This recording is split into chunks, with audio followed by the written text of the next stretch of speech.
is hard, and I think for empathetic people especially, we feel the world around us deeply, even through our screens. And I don't think that the world actually ever recovered from COVID. We were focused on the physical recovery, but I don't think anyone really understood what that isolation did to us as individuals and as humanity in whole. And then for me personally, I bought a haunted Victorian mansion in an old growth ancient forest, and I further isolated myself for an entire year, and I talked to ghosts and my dog and cats and just moved into this hibernation. And I think this house became a chrysalis for me. It became a place to go dormant, and that's a terrible experience for a perpetual people pleaser who has to be constantly performing well. But it was so necessary, and I had to leave literally everything and everyone in order to let go of people and relationships and circumstances that had been breaking my heart for years. And I just came in here with this pile of fragments and was fractured and cracked open and just raw in all of my wounds, and all my previous ambition and identity and patterns pushed me at the beginning, which is why I was able to do all the videos. But it was like I was trying to run on a broken ankle that hadn't set yet, and the emotional crash and burnout after that was monumental. And I think I'm just tired of people sharing their highlight reels, of nodding and smiling at others who say, "Oh, you're living my dream life," instead of showing the wounds and the messiness and the failures and the breaking. Like, we're human. We're all struggling with ourselves and our lives and our relationships and our patterns and growth, and we're all mending the things that break, and sometimes doing more damage as we try to fix things. And we're all going through moments where we feel so blessed and lucky and good on some days, and then we're barely surviving and breathing through others, and we do the best we can to make something pretty of all the pieces of ourselves that we're carrying, and to add a little color into the monochrome. And the truth is, I've been really angry. I've been angry at my own life, and at the boundaries that I allowed myself to have crossed, and I've been angry at my country and my government, and on behalf of myself and my children and my friends and my lover.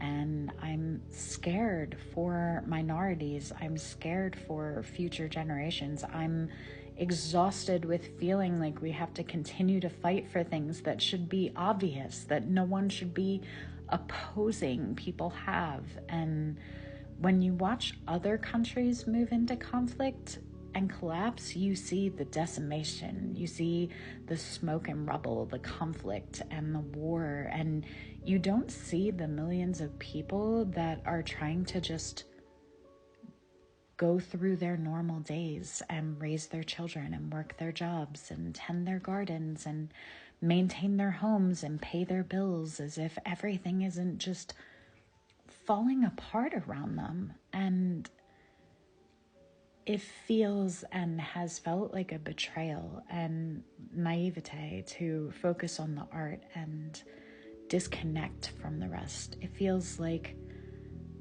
privileged ignorance that is afforded to me because I was lucky enough to not be born with different skin and language, and I'm in the right geographical location to not be personally touched by the chaos and the heartache and the fear-mongering in the world right now, it's taken me a while to see that maybe the world needs beautiful things right now.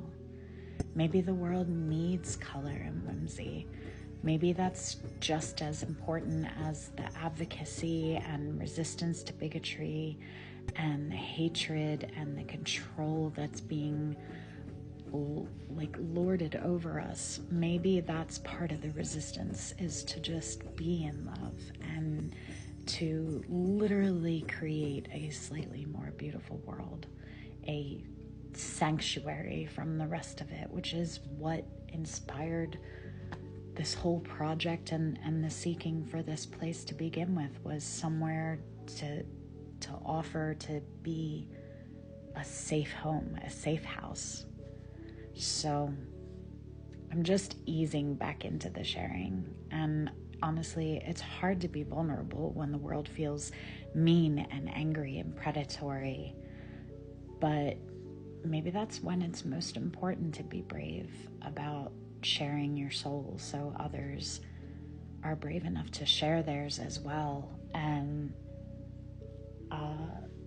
I've been struggling a lot with imposter syndrome and feeling like I don't have anything of value to say or offer in the world right now. And I've been having a hard time getting in front of the camera and putting it off day after day and trying to write and polish my words. And I think that's just more of what I don't want, presenting of a life rather than actual authenticity and documentary of this process of becoming that we're all going through, that I am currently in.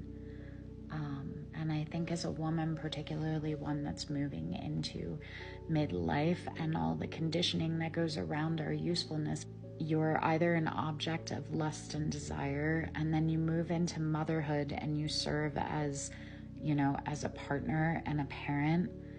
And then there's like this break where women just phase out and don't exist, and then they come back into focus as grandmothers and matriarchs when we again have purpose that's serving others. But there's this like empty space of about 10 to 30 years where we're almost unspoken of and unseen. And I think that we need more voices from this place for the other women that get to this threshold somewhere between mother and crone and go, who am I supposed to be and what am I supposed to be doing right now, and where am I in my own life?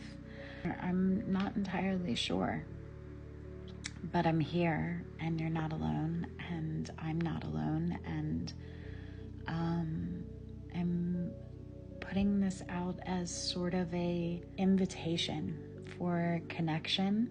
I think this is just about taking the step off the branch and trusting my wings to hold me as I begin to open up into a more loving and authentic voice that is my own and for myself.